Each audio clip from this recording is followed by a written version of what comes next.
제22대 국회 첫 국정감사가 다음 달 1일까지 26일 동안 모두 802곳 기관을 대상으로 진행됩니다. 첫날인 오늘은 법제사법위원회와 외교통일위원회, 행정안전위원회 등 9개 상임위원회 소관기관에 대한 국정감사를 진행합니다. 특히 법사위에선 정치인들의 각종 재판 논란, 행안위와 국토위에선 대통령 관저 불법 중축 의혹 등을 놓고 여야 공방이 예상됩니다. 교육부가 복귀하지 않고 있는 의대생들의 휴학을 조건부로 승인하기로 했습니다.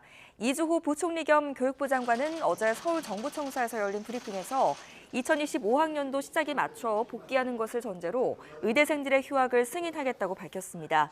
이 부총리는 다만 의정 갈등으로 인한 동맹 휴학은 승인하지 않는다는 원칙은 변함이 없다며 학생들이 학칙에 맞는 휴학 사유를 소명해야 한다고 강조했습니다.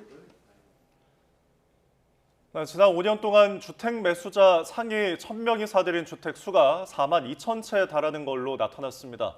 국토교통부가 더불어민주당 민홍청 의원실에 제출한 자료를 보면 지난 2019년부터 5년 동안 우리나라 주택 매수자 상위 1,000명이 사들인 주택은 모두 4만 1,721채로 매수 금액은 6조 1,000억여 원에 달했습니다.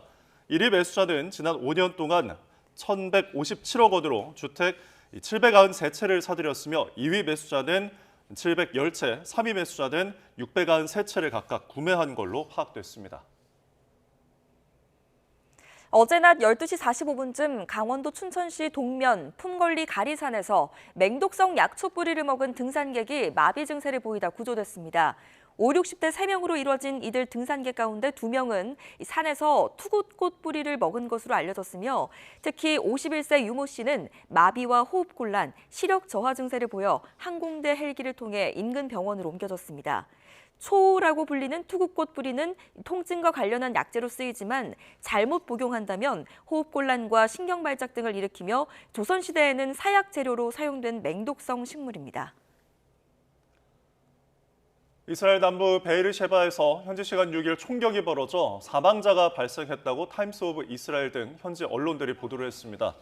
구조당국은 버스 정류장에서 총기와 흉기로 무장한 괴한의 난동으로 경찰 1명이 사망하고 10명이 다쳤다고 전했습니다.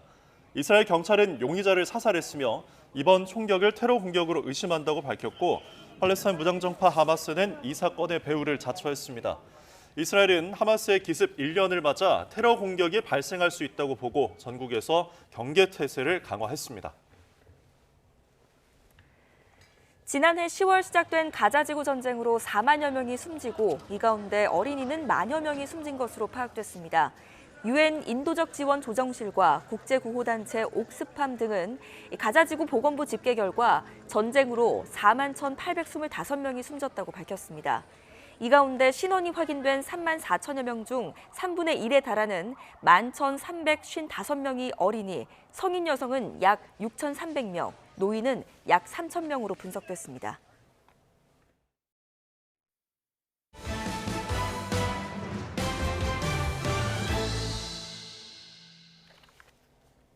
네, 오늘부터 제22대 국회 첫 국정감사가 진행됩니다. 야당은 끝장 국감을 하겠다며 김건희 여사 의혹 총공세를 예고했는데 여당은 끝장 봐야 할 건 민주당의 방탄국회라며 물러서지 않았습니다. 박정현 기자입니다. 22대 첫 국정감사 하루 전부터 여야의 신경전은 팽팽했습니다. 포문은 민주당이 열었습니다. 국정감사 맞이 기자간담회를 열고 윤석열 정권 폭주를 끝내는 끝장 국감으로 만들겠다는 각오를 다졌습니다. 365 국감이라고 이름 붙였습니다. 국정감사 3대 기조에 따라 윤석열 정권의 6대 의혹을 파헤치고 민생 회복을 위한 5대 대책을 제시한다는 뜻입니다.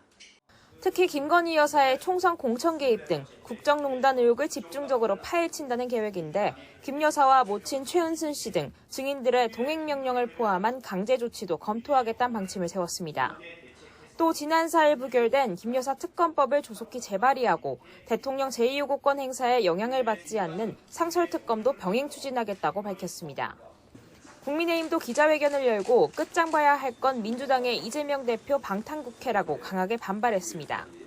민생 현안은 외면한 채 국정감사마저 소모적인 정쟁의 장으로 몰아가려 한다며 민주당의 부당한 공세에 단호히 맞서겠다는 의지를 드러냈습니다. 소모적인 무한 정쟁이 몇 달째 반복되고 있습니다. 정쟁은 야당이 무한 반복하는 탄핵, 특검, 청문회만으로도 차고 넘칩니다. 아울러 해소되지 못한 문재인 정부의 각종 의혹과 이재명 대표 사법 리스크 등을 집요하게 파고들겠다며 맞불 작전도 예고했습니다. 민주당의 김 여사 상설특검 추진에는 난사하듯 특검을 강행 시도하다가 안 되니 상설특검을 운운한다며 검토 대상도 안 된다고 일축했습니다. 22대 국회 초반부터 여야가 가파른 대치 전선을 펼쳐온 만큼 이번 국감 기간 그 어느 때보다 격렬하게 부딪힐 거란 관측이 적잖은데 당장 국감 첫날 행정안전위원회에선 대통령 관저 불법 증출 의혹, 국토교통위원회에선 양평 고속도로 의혹을 두고 여야 충돌이 예상됩니다. YTN 박정현입니다.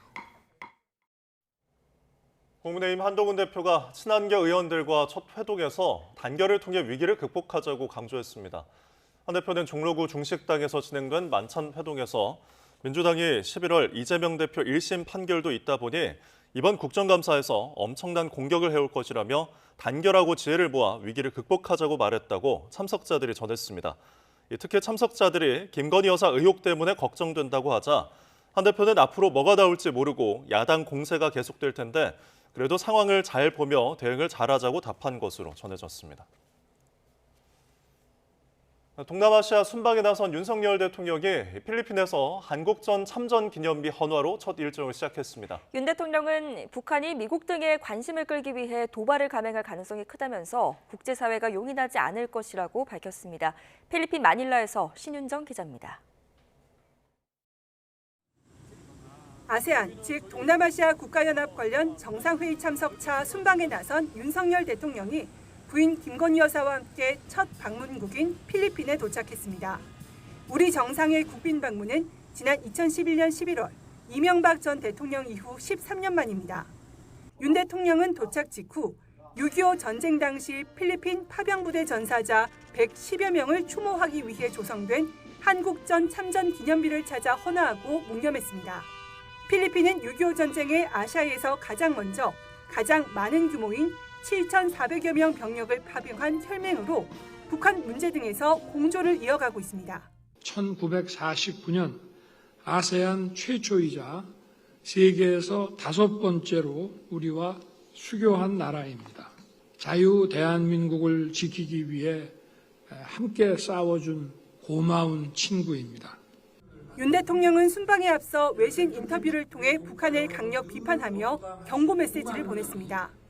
윤 대통령은 북한이 미국 등의 관심을 끌기 위해 앞으로도 핵실험 등 추가 도발에 나설 가능성이 있다고 내다봤습니다.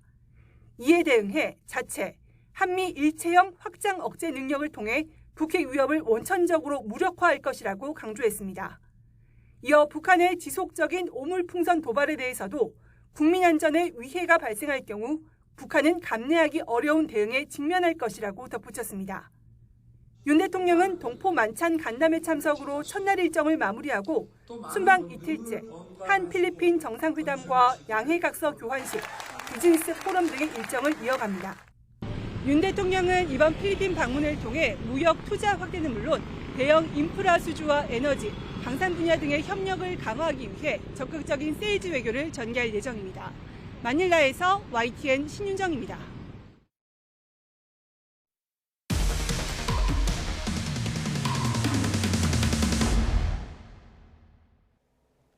돌려막기 사기 의혹으로 대표가 해외로 도피한 아트테크 업체 갤러리K의 피해자는 일반 투자자들만이 아닌 것으로 파악됐습니다. 갤러리K를 통해 그림을 판매해왔던 작가들도 대금을 제대로 받지 못한 것으로 확인됐는데 그 피해 규모가 300억 원대로 추정됩니다.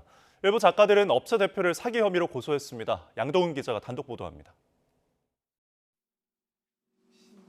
경기 용인에서 작업실을 운영하는 성희승 작가. 지난 2019년부터 갤러리K를 통해 그림 70여 점을 판매했습니다.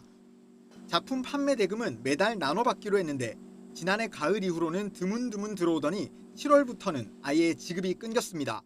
작년 하반기부터 대금이 안 들어오기 시작해서 갤러리가 많이 힘든가 보다. 그래서 아직 제가 받아야 될 금액이 한 3억 가까이 되는. 갤러리K는 작품이 팔리면 작가에게 수익의 20에서 30% 정도를 36개월에 걸쳐 분할 지급했습니다. 보통 작가와 5대5로 판매 수익을 나누고 한 번에 지급하는 것과는 달랐지만 꾸준히 작품을 구매해 계약을 맺었던 상황. 성 작가처럼 갤러리 K에서 그림을 판 뒤 대금을 다 받지 못한 작가들은 240여 명, 피해 금액은 300억 원이 넘는 것으로 추정됩니다.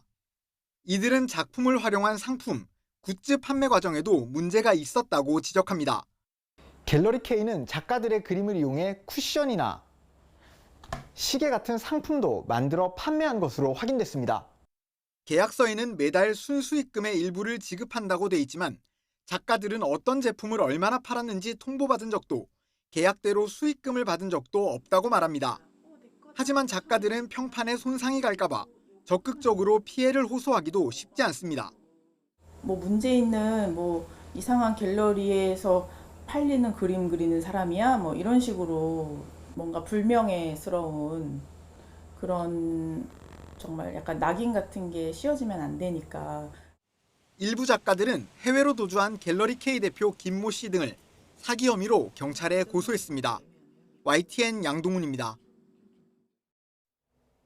강원 춘천에서 독초 뿌리를 먹은 등산객이 호흡 곤란 증세를 일으켜 헬기로 긴급 구조됐습니다.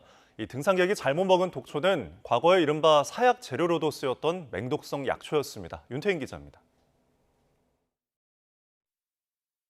어제 낮 12시 40분쯤 강원 춘천시 동면에 있는 가리산에서 50대 남성 등산객이 맹독성 약초인 투구꽃 뿌리를 먹었다가 구조됐습니다.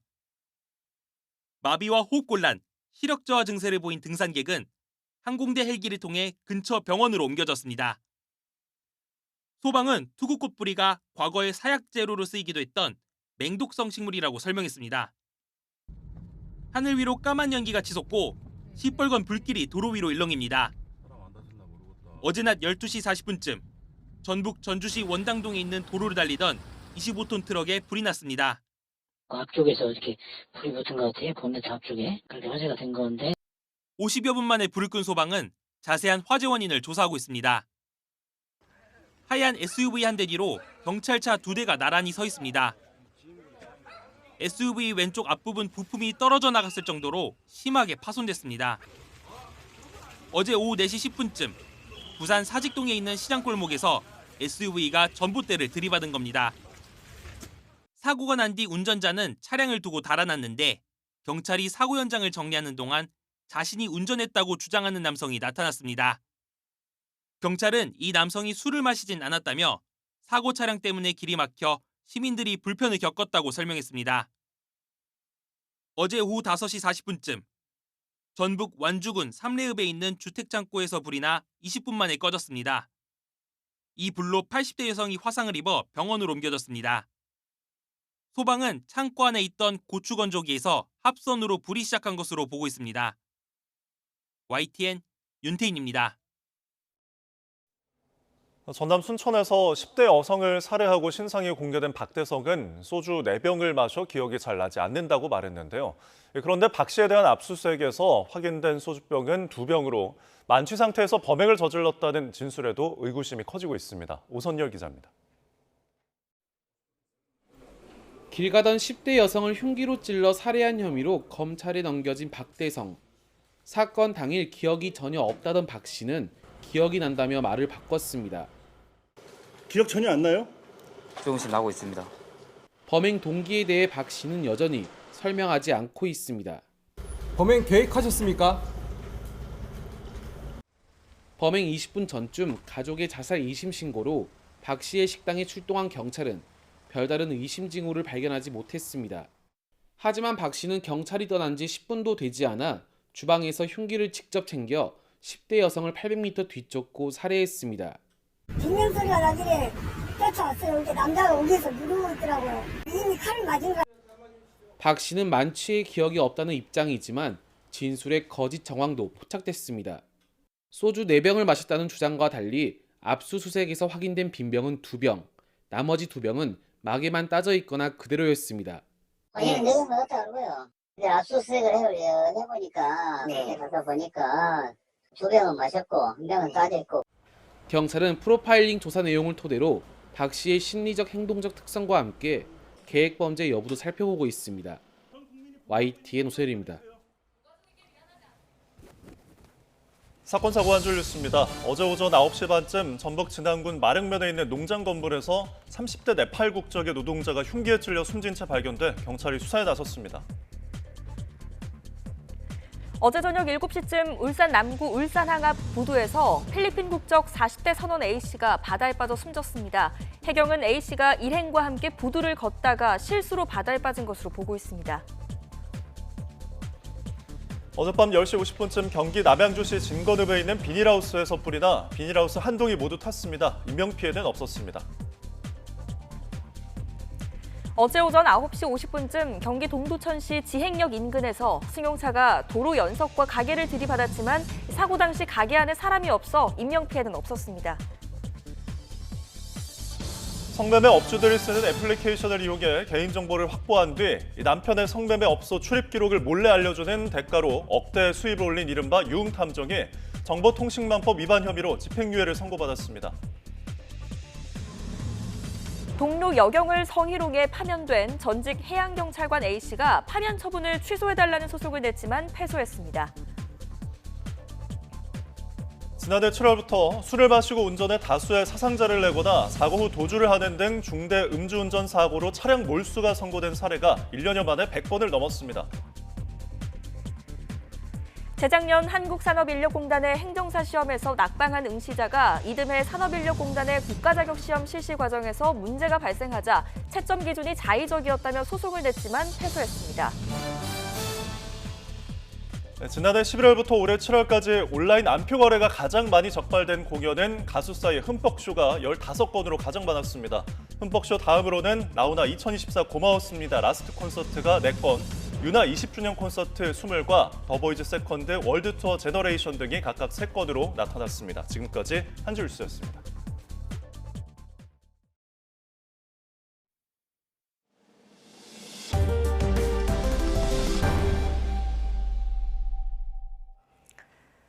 네, 다음 소식입니다. 북한이 사흘 만에 또다시 쓰레기 풍선을 띄웠습니다. 합동참모본부는 북한이 쓰레기 풍선으로 추정되는 물체를 또다시 부양하고 있다며 풍향을 고려할 때 경기도와 수도권 지역으로 이동할 가능성이 있다고 밝혔습니다.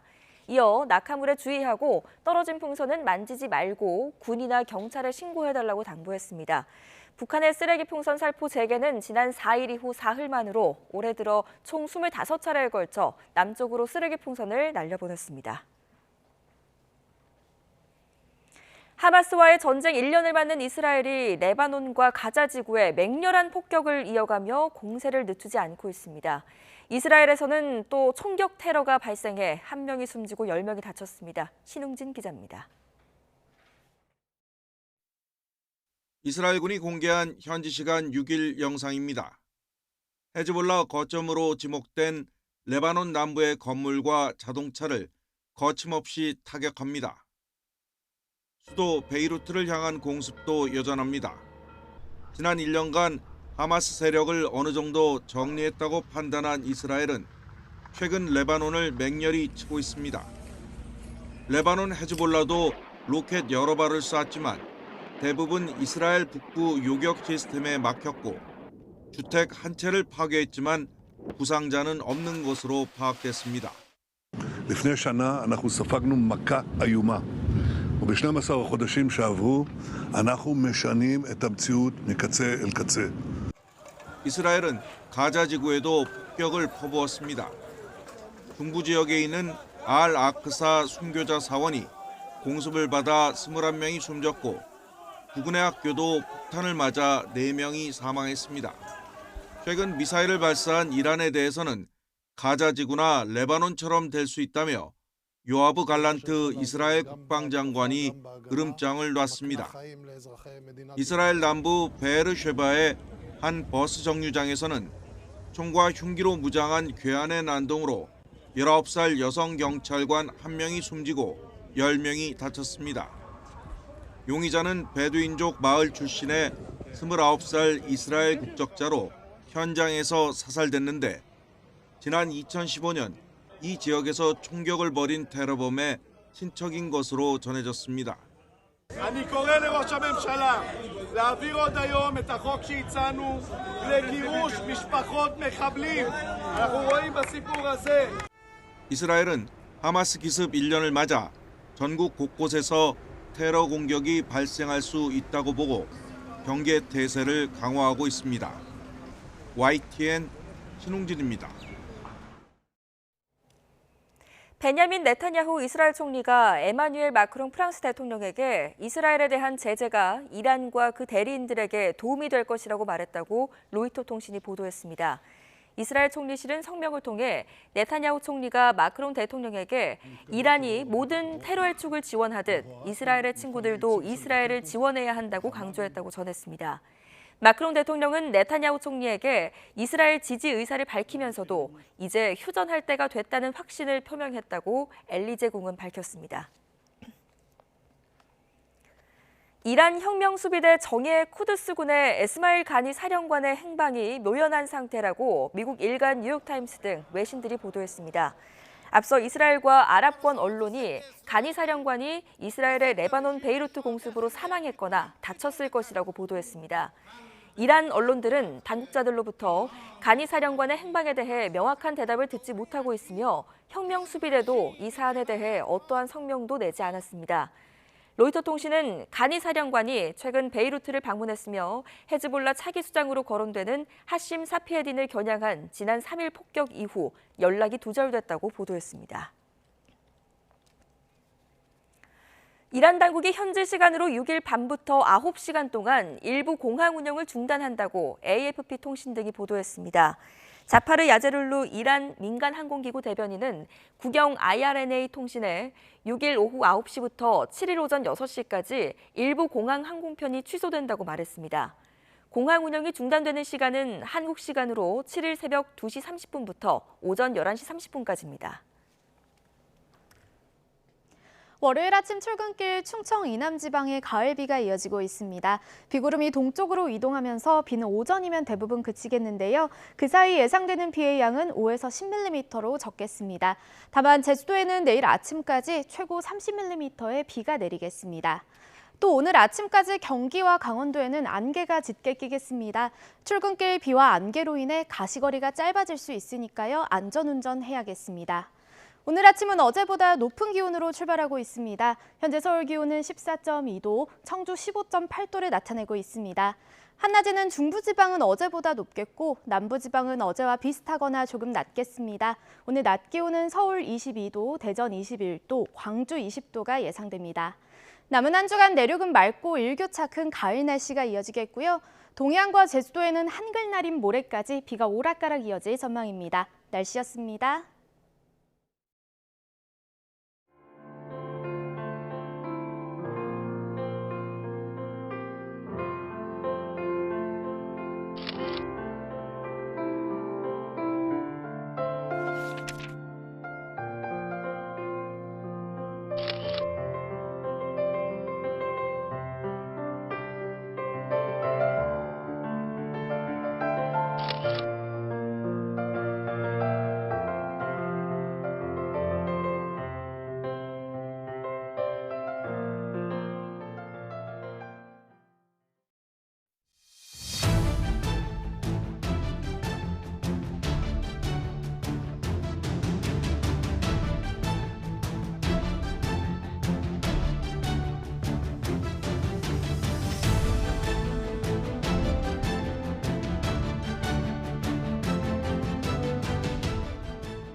네, 대학에서 2학기가 시작되고도 의대생들이 돌아오지 않아 집단 유급 우려가 현실화하자 정부가 조건부 휴학을 승인하겠다고 밝혔습니다. 다만 의대 증원에 반대하며 던진 동맹 휴학은 허가하지 않는다며 내년 1학기까지 돌아오지 않는다면 제적이 될 것이라고 경고했습니다. 염혜원 기자입니다.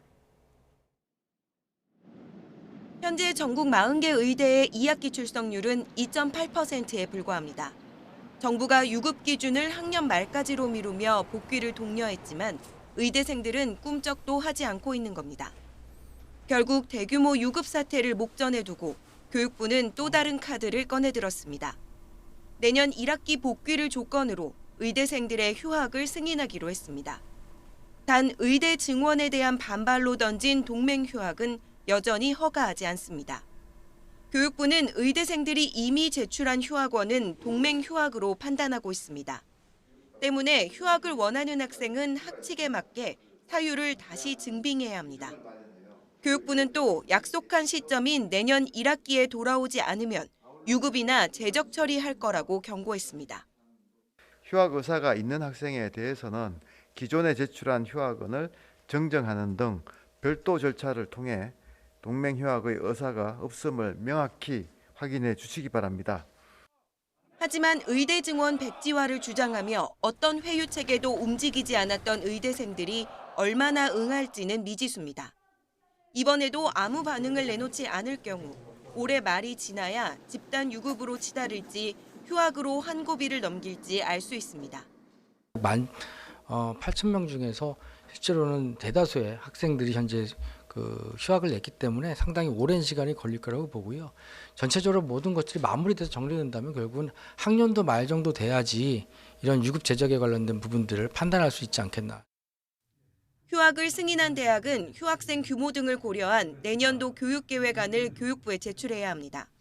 신입생들에게 수강 신청, 분반 등의 우선권을 주는 내용도 포함됩니다. 이와 함께 교육부는 의대 학제를 6년에서 5년으로 줄이는 방안도 마련한다는 계획이지만 의대 부실화를 우려하는 목소리가 커서 이 역시 벌써부터 반발이 만만치 않습니다. YTN 염혜원입니다. 정부의 의대생 조건부 휴학 승인 방침에 대해 의료계는 헌법에 반한다며 강하게 반발했습니다. 전국 의대교수협의회와 비상대책위원회, 대한의사협회 등 5개 의료계 단체는 공동 입장문을 통해 내년에 복귀한다는 조건으로 휴학을 승인하고 미복귀 시 유급 제적하겠다는 정부의 방침은 헌법 10조에서 보장하는 국민의 기본권을 의대생에게서 빼앗는 거라고 지적했습니다. 그러면서 자유의지로 공부하고 등록금을 내는 학생들이 자율적 판단에 따라 학업을 중단했는데 국가가 무슨 권리로 휴학 승인 여부에 개입하느냐고 비판했습니다. 박단 전공의협의회 비대위원장도 SNS에 의대생에게만 휴학을 허용하지 않는 게 정부가 말하는 공정과 상식이냐며 학생들은 복학하지 않을 거라고 말했습니다. 22대 국회 첫 국정감사가 다음 달 1일까지 26일 동안 모두 802곳 기관을 대상으로 진행됩니다. 첫날인 오늘은 법제사법위원회와 외교통일위원회, 행정안전위원회 등 9개 상임위원회 소관기관에 대한 국정감사를 진행합니다. 특히 법사위에선 정치인들의 각종 재판 논란, 행안위와 국토위에선 대통령 관저 불법 증축 의혹 등을 놓고 여야 공방이 예상됩니다.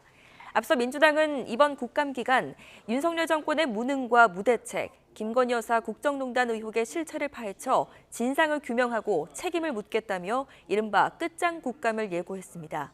이에 맞서 국민의힘은 민주당의 입법 폭주와 이재명 대표 방탄 국회를 끝장내야 한다면서 국민의힘은 책임 있는 집권 여당으로서 민생에 매진하는 모습을 보이겠다고 강조했습니다.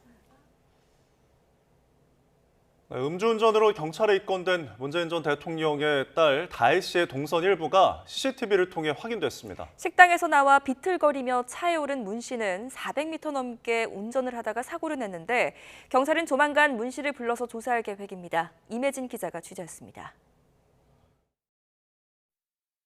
서울 대표 번화가인 이태원의 좁은 골목길입니다. 한 여성이 비틀거리며 걷다가 초록색 캐스퍼 차량에 오릅니다. 문재인 전 대통령의 딸 다혜 씨입니다. 앞차가 빠져도 한참 동안 움직이지 않고 행인들과 부딪힐 듯 아슬아슬하게 골목을 지납니다. 문 씨의 캐스퍼 차량이 지났던 도로입니다. 차량 하나가 겨우 지나갈 정도로 좁은 곳인데 문 씨는 계속 음주 상태였던 것으로 추정됩니다. 50m가량 위태롭게 골목길을 빠져나가 대로변에 진입한 문 씨는 우회전 차선에서 좌회전을 시도합니다.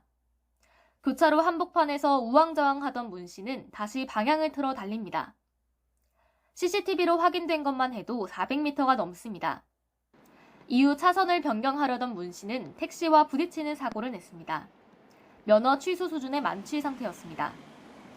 택시기사는 다행히 크게 다치지는 않았습니다. 사고 당시 문 씨가 몰았던 캐스퍼 차량은 지난 2021년 문 전 대통령이 인수한 차량으로 올해 4월 다혜 씨에게 양도된 것으로 파악됐습니다. 다혜 씨의 차량은 한 차례 압류 처분을 받기도 했습니다. 경찰은 조만간 문 씨를 서울 용산경찰서로 불러 정확한 사고 경위를 확인할 방침입니다. YTN 이미진입니다.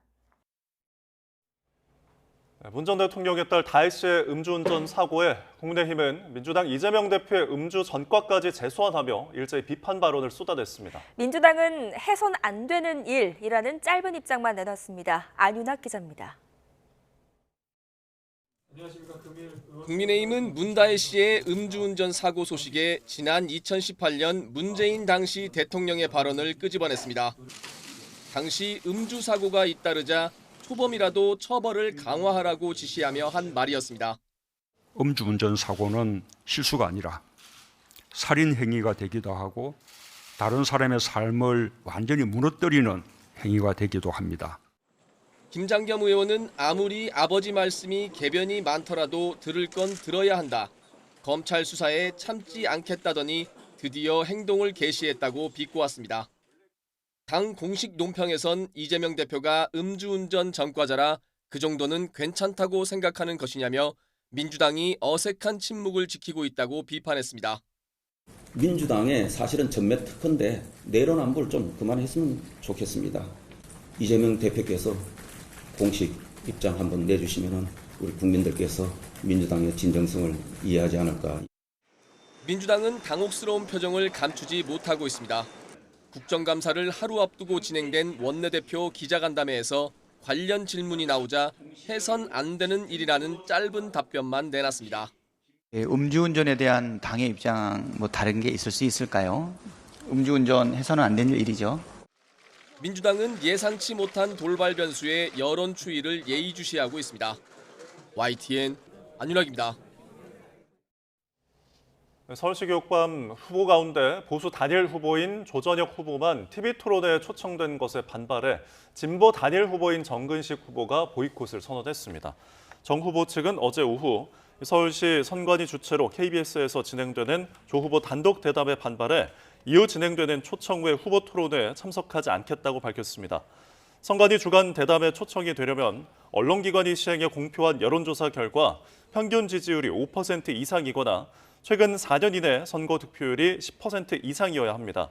선관위는 지난 2일까지 발표된 언론사 여론조사 결과가 없어 지난 2022년 서울시 교육감 선거에서 23.49%를 득표한 조 후보만 초청했다고 해명했습니다. 중앙선거관리위원회는 11.6 재보궐선거 투표소를 2,404곳으로 선거인을 864만 5,180명으로 확정했다고 밝혔습니다. 선관위는 재보선을 실시하는 지역의 각 세대에 투표 안내문과 후보자 선거 공보를, 거소투표 신고자 19,000여 명에게는 거소투표용지를 발송했습니다. 투표소 위치는 각 세대로 배달되는 투표 안내문과 지방자치단체 선거인 명부 열람 시스템을 이용하거나 중앙선관위 홈페이지 투표소 찾기 연결 서비스를 통해 확인할 수 있습니다. 지난 5년 동안 주택 매수자 상위 1,000명이 사들인 집이 4만 2천 채, 6조 1천억 원어치에 달하는 것으로 나타났습니다. 전체 유주택 가구를 따져봐도 상위 1%와 하위 10%의 자산 격차는 100배에 달해 양극화 현상이 심각했습니다. 김태민 기자입니다. 우리나라 주택시장에서 자산 규모에 따른 양극화가 점점 뚜렷해지고 있습니다. 지난 5년 동안 주택을 가장 많이 구매한 사람들의 통계를 보면 더 명확합니다. 주택 구매자 상위 1,000명이 사들인 주택수는 모두 41,721채로 1인 평균 42채, 매수 금액만 6조 원이 넘습니다. 여기에서 다시 상위 100명을 추리면 한 명이 평균 138채씩 203억 3천만 원어치를 구매한 거로 나타났습니다. 스트레스 DSR 기준으로 하면 일반적인 주택담보대출로 해서는 이건 살 수가 없는 거죠. 물량을 막 조절하고 막 사들이고 이러면서 또 시장 가격을 왜곡할 가능성도 있어요. 집을 보유한 전체 가구 통계를 봐도 상황은 비슷합니다. 지난 2022년 기준 유주택 가구 상위 1%는 4채 넘는 집을 보유했는데 자산 가액은 평균 30억 원에 달했습니다. 하위 10%와 비교하면 100배 가까이 차이가 났습니다. 반면 서민들의 내 집 마련 문턱은 점점 높아지고 있습니다. 서울 지역 아파트 청약의 당첨 합격선은 꾸준히 올라 올해 하반기 평균 60.4점을 기록했습니다. 무주택 기간이 10년인 자녀 2명의 4인 가구가 15년 넘게 청약통장에 가입하더라도 받을 수 없는 점수입니다. 높아진 분양가에서도 수요자가 쏠리다 보니까 대기하던 청약 수요가 마음이 급해졌다. 특정 단지, 특정 지역의 쏠림 현상이 심화됐다. 그러면서 청약 가점이 올라갔다 이렇게 평가됩니다. 부동산 경기 회복으로 집값이 오르며 주택 자산 격차도 빠르게 확대되고 있는 만큼 실수요자와 서민을 위한 정책적 뒷받침도 함께 마련돼야 할 것으로 보입니다. YTN 김태민입니다. 오늘의 경제일정입니다. 영풍과 고려아연의 경영권 분쟁이 연장전에 돌입했습니다. 영풍과 BMK 파트너스 측이 지난 4일 공개 매수 가격을 고려아연과 같은 83만 원으로 올리며 맞불을 놨는데요. 최윤범 고려아연 회장 등이 설립한 특수목적 법인 제리코 파트너스가 오늘 이사회를 열고 대응책을 논의할 전망입니다. 산지 쌀값이 지난해에 비해 크게 떨어진 가운데 통계청이 올해 쌀 생산량 집계 결과를 내놓습니다. 앞서 농촌경제연구원은 재배 면적 감소와 벼멸구 발생 영향으로 올해 쌀 생산량이 지난해에 비해 0.7에서 2% 정도 감소할 것으로 전망했습니다. 지난달 우리나라 외환 보유액이 40억 달러 넘게 늘었습니다. 한국은행은 금융기관 외화 예수금이 늘어난 데다 미국 달러와 약세로 기타 통화 외화 자산의 달러 환산액이 늘어나면서 보유액이 늘었다고 분석했습니다. 22대 국회 첫 국정감사가 시작되는 오늘 산업통상자원부 국정감사가 진행됩니다. 체코 원전과 대왕고래 프로젝트 등에 대한 질의가 예상됩니다. 같은 시간 농식품부 국정감사도 열립니다.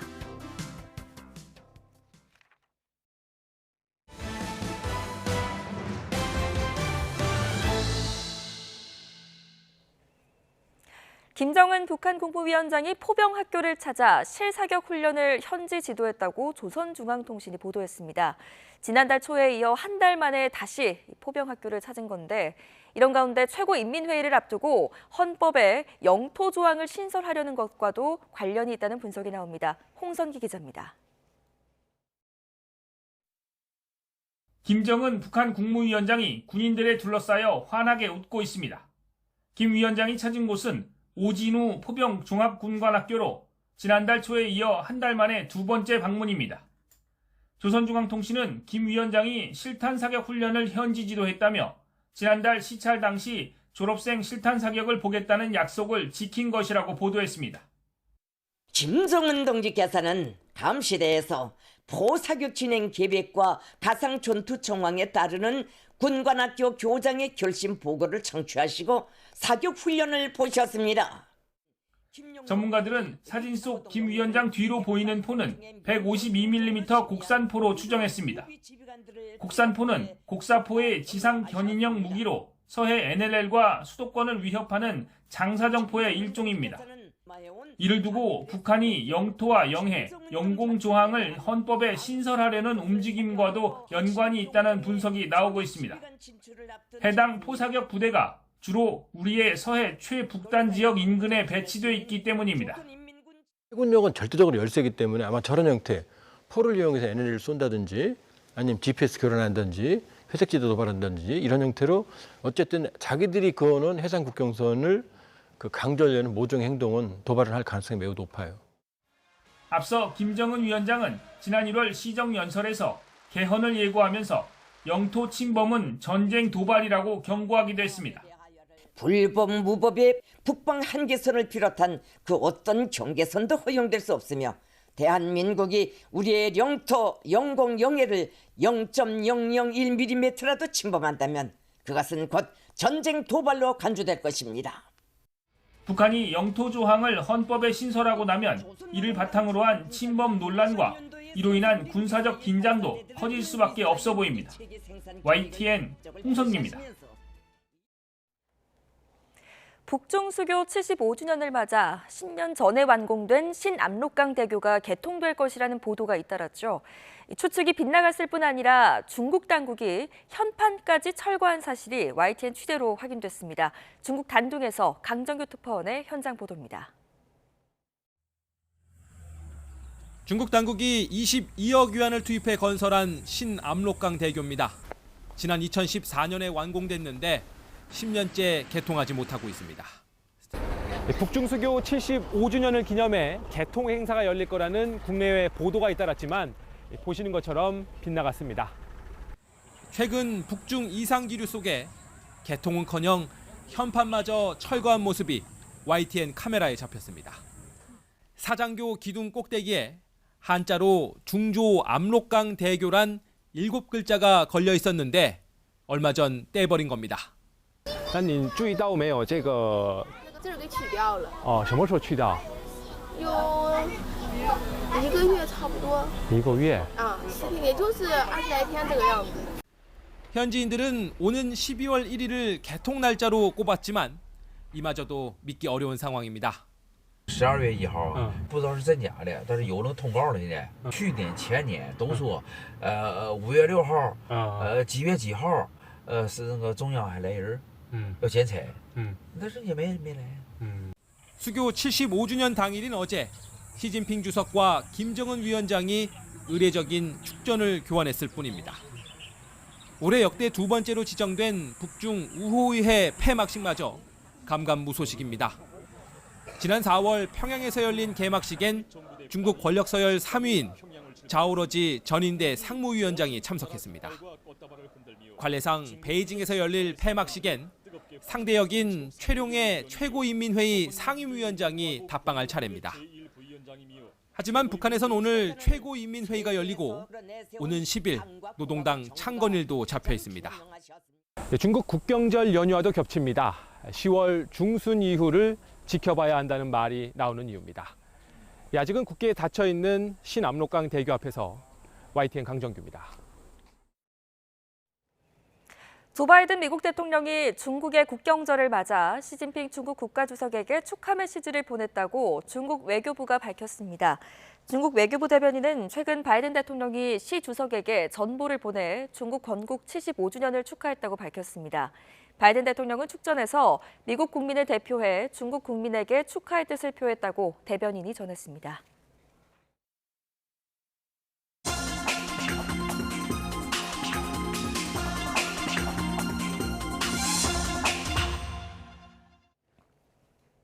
오늘의 글로벌 픽입니다.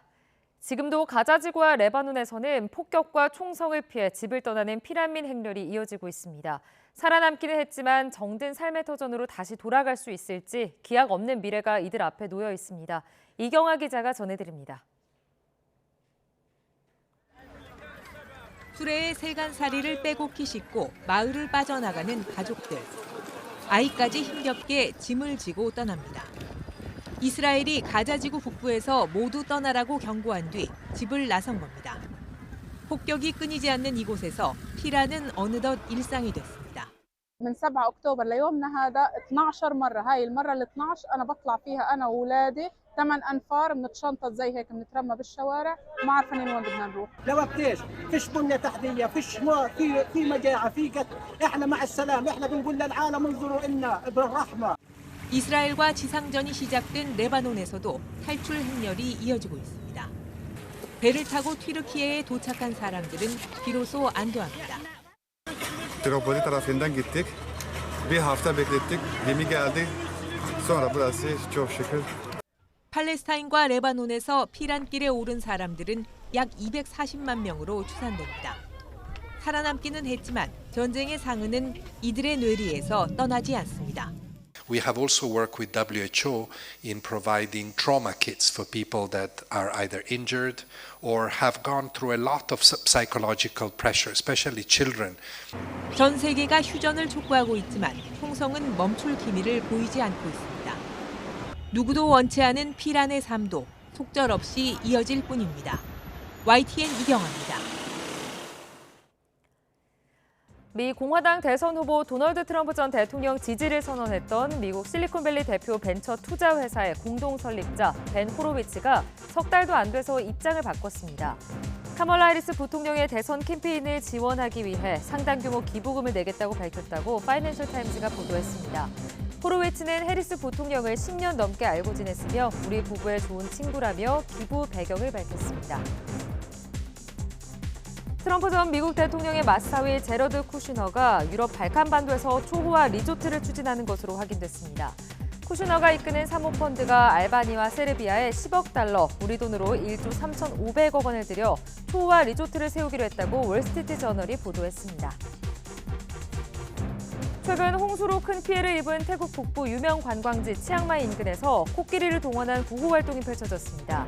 태국 현지 구호 활동가들은 치앙마이시에서 약 20km 떨어진 사라피 지역 한 마을에 코끼리 2마리와 함께 도착해 고립된 주민들을 도왔습니다. 코끼리들은 사람 허리 높이까지 차오른 물속을 가로질러 주민들을 찾아갔는데요. 이번 홍수는 폭우로 치앙마이를 가로지르는 핑강이 범람하면서 발생했습니다. 최고 88%에 이르는 높은 치명률과 강한 전염성의 마르부르크 병이 확산 중인 르완다에서 첫 백신 접종이 시작됐다고 현지 보건당국이 밝혔습니다. 사빈 은산지마나 르완다 보건부 장관은 미국에 본사를 둔 사빈 백신 연구소로부터 연구 중인 백신 700회 접종 분량을 공급받았다고 발표했습니다. 마르부르크 병에 대해 국제적으로 승인받은 백신이나 치료제는 아직 없는 상황입니다. 미국에서 착륙하던 여객기에 불이 붙은 장면이 포착됐습니다. 현지 시간 5일 샌디에고를 출발해 라스베이거스 해리 리드 국제공항에 착륙하던 프론티어 항공 소속 여객기에 불이 났습니다. 소방대가 급히 출동해 불을 껐고 비행기 타이어가 터졌지만 인명피해는 없었습니다. 프론티어 항공 대변인은 착륙 도중 조종사가 연기를 감지해 이상을 알렸다고 밝혔습니다. 뉴질랜드 해군 군함이 사모아 인근 해역에서 자초돼 침몰을 했지만 탑승자 75명은 모두 무사히 구조됐다고 뉴질랜드 국방부가 밝혔습니다. 사모아 우클루 섬 남부 해안에서 암초를 조사하던 뉴질랜드 해군 측량함 마나와이누이함이 자초됐는데요. 탑승자들은 구명정으로 옮겨 탔으며 사모아 구조당국과 호주 군당국, 뉴질랜드 공군 해상 초계기 등이 배치돼 이들을 모두 구조했습니다. 지금까지 글로벌픽이었습니다. 인천시가 옹진군의 섬 지역을 대상으로 다음 달까지 드론 생활 배송 서비스를 시범 운영합니다. 덕적도와 소야도 등 10곳의 배달점을 만들어서 무료로 운영한다고 합니다. 강태욱 기자입니다. 옹진군 소야도 선착장에 마련된 드론 배송 센터. 섬 주민이 앱을 통해 주문한 오리 훈제고기를 포장해 드론에 싣습니다. 이어 배송 드론이 푸른 바다와 숲을 거쳐 5분여 만에 목표 지점인 소야 1위 경로당에 도착합니다. 물건을 배달점에 떨어뜨리자 주문자가 와서 챙겨갑니다. 물건을 다 사온다 그래도 와서 보면 빠져 있는 거예요. 그러니까 이제 음식 하다 말고 그냥 차 가지고 다니는데 지금은 그렇게 하면 우리가 확실히 편하긴 하죠. 인천시가 이처럼 섬 주민의 생활 필수품 구매를 돕는 드론 배송 서비스 시범 운영에 들어갔습니다. 옹진농협 하나로마트에서 파는 생활용품 250여 종을 대상으로 한 번에 최대 3kg까지 가능합니다. 품목 수하고 그다음에 그 무게를 좀 더 늘리는 작업과 그다음에 시민들께서 좀 편리한 지역에서 물품을 받을 수 있도록 그런 작업을 조금 확대해 나갈 계획입니다. 배달점을 덕적도와 구롭도 등 10곳에 만들어 놨는데 내년에는 이를 더 늘리겠다는 겁니다. 앞서 지난 3월부터 드론을 활용한 배송 체계를 구축했습니다. 그래서 나중에 한 3, 4년 후에는 전국 섬들을 다 연결하는 어떤 해상 드론 교통망이 구축되기 위해서 저희가 노력하고 있습니다. 정부는 인천을 시작으로 전국의 섬으로 이 서비스를 확대할 예정입니다. YTN 강태욱입니다. 흐린 날씨이긴 했지만 얼마 전까지 기승을 부렸던 더위가 한풀 꺾이고 완연한 가을 날씨가 주말 동안 이어졌는데요. 짧은 가을이 아쉬워 서울 도심 곳곳에서는 나들이 객들의 발길이 이어졌습니다. 휴일 풍경을 배민혁 기자가 담아왔습니다. 쭉쭉 솟은 나무들 사이로 등산객들의 발걸음이 가볍습니다. 여유롭게 혼자 걷기도 하고 오랜만에 가족들과 정을 나누기도 합니다. 하나둘 주인보다 앞장서 걷는 강아지도 신이 났습니다. 저도 한번 걸어봤는데요. 날씨도 쾌적하고 공기도 맑아 기분까지 상쾌해집니다. 숲속에서 곁들이는 차 한 잔과 간식에 마음까지 상쾌해집니다. 오늘 나들이 나와서 너무 즐겁고 강아지도 좋아하는 것 같아서 밖에서 시원하게 즐거운 시간 보내다 들어가는 것 같습니다. 싱그러운 정원과 분수를 배경으로 한 장, 어린 딸과 함께 한 장. 도심 속 추억이 차곡차곡 쌓여갑니다. 특별한 놀이기구 하나 없어도 아이들 얼굴에는 웃음꽃이 피어납니다. 날씨가 조금 더 지나면 너무 추워질 것 같아서 애들이랑 같이 놀러 나왔습니다. 공도 너무 예쁘고 날씨도 너무 좋고 애들이 뛰어다니기 너무 좋은 날씨인 것 같습니다. 흐린 날씨에 도서관도 북적였습니다. 독서의 계절, 가을을 이대로 흘려보낼세라 시간 가는 줄을 모릅니다. 오늘만큼은 휴대전화 대신 이야기 속에 푹 빠져봅니다.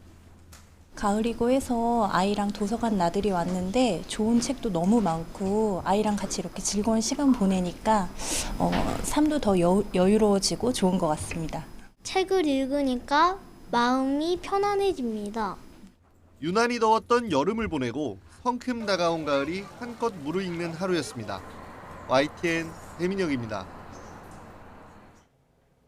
네, 올해로 17번째를 맞는 전라북도 정읍 구절초 축제가 개막식과 함께 본격적인 프로그램 운영에 들어갔습니다. 이번 축제의 하이라이트는 방문객이 직접 참여하는 정원체험 프로그램으로 정원 스탬프 투어, 꽃열차, 구절초 깜짝 사진사, 나무놀이 감성체험 등 자연과 소통을 하면서 즐길 수 있는 프로그램들이 많이 마련됐습니다. 구절초 축제 기간은 오는 13일 일요일까지인데 기후변화 때문에 구절초의 개화가 늦어지면서 공식 축제가 끝나더라도 관람객의 방문은 계속 이어질 걸로 보입니다. 네, 국내 프로야구 준플레이오프 2차전에서 LG가 KT를 7대2로 꺾고 시리즈 전적 1승 1패로 균형을 이뤘습니다. 선발 임창규가 6회 원아웃까지 2점만 내주는 호투로 포스트 시즌에서의 첫 선발승을 거뒀고 이번 타자로 출전한 신민재가 2안타 3타점으로 공격을 이끌었습니다. KT는 6회 말 수비에서 신민재의 단타성 타구를 좌익수 김민혁이 뒤로 빠뜨리며 주자 3명이 모두 홈을 밟는 등 실책을 4개나 저지르며 자멸했습니다. 1승 1패로 균형을 이룬 두 팀은 내일 KT 홈인 수원으로 옮겨 3차전을 갖습니다. 민군 화합을 상징하는 제20회 전후 마라톤 대회가 서울 송파구 올림픽공원 일원에서 뜨거운 열기 속에 열렸습니다. 국방홍보원이 주최한 이번 대회에는 육해 공군 및 해병대 장병을 비롯해 주한미군 장병, 마라톤 동호인과 가족, 개인 단위 참가자 등 총 5,100여 명이 참가했습니다. 2015년 비무장지대에서 북한의 목함지뢰 도발로 다리를 잃은 하재헌 예비역 육군 중사와 천안함 피격 사건 참전 장병 등이 함께해 의미를 더했습니다. 출근길 YTN 날씨입니다. 오늘 아침은 교통안전에 유의해야겠습니다. 현재 서울은 보시는 것처럼 하늘빛이 흐리기만 한데요. 하지만 충청 이남을 중심으로는 가을비가 이어지고 있습니다. 또 경기와 강원 등 곳곳으로는 안개가 짙게 낀 곳이 있습니다. 이들 지역에 계신 분들은 평소보다 가시거리가 짧아질 수 있는 만큼 안전운전 해야겠습니다. 현재 레이더 화면을 보면 기압골의 영향으로 충청 이남 지방에 비구름이 자리하고 있습니다. 비구름이 동쪽으로 이동하면서 충청과 호남 지방은 오전에, 영남 지방은 오후에 비가 그치겠습니다. 그 사이 예상되는 비의 양은 5에서 10mm로 적겠습니다. 다만 제주도는 내일 아침까지 최고 30mm의 비가 내리겠습니다. 자세한 지역별 기온 살펴보겠습니다. 현재 서울 기온은 14.2도, 청주 15.8도로 어제보다 높은 기온으로 출발하고 있습니다. 한낮에는 중부지방부터 하늘이 차차 개겠고 대부분 20도 안팎을 보이겠습니다. 오늘 낮 기온은 서울 22도, 대전 21도 등으로 중부지방은 어제보다 2에서 4도가량 높겠고요. 남부지방은 광주 20도, 대구 22도 등으로 어제와 비슷하거나 조금 낮겠습니다. 남은 한 주간 내륙은 맑고 일교차 큰 가을 날씨가 이어지겠습니다. 동풍의 영향으로 동해안과 제주도에는 한글날인 모레까지 비가 오락가락 이어질 전망입니다. 이번 주 깊어가는 가을만큼 일교차도 크게 벌어지겠습니다. 요즘 같은 날씨에는 면역력이 떨어지기 쉬우니까요. 환절기 체온 조절과 건강관리에 힘쓰셔서 건강한 한 주 보내시기 바랍니다. 지금까지 YTN 원희다입니다. 네, 뉴스타트 3부 잠시 후에 이어집니다.